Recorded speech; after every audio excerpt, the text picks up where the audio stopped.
is aligned with the program of our President na kung mayroon tayong mga illegal drug operations, it must be human rights based.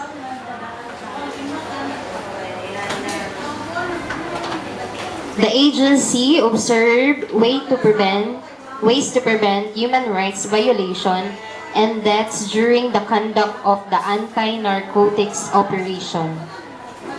One of the means is the use of body-worn cameras.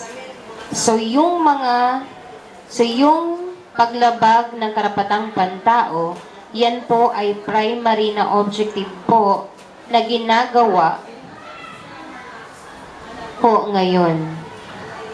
Kung titingnan po natin ang ating datos, this is comparative lang kung ano po, ilan hubang namatay compared noon, ang laki ng decrease, that 95% po.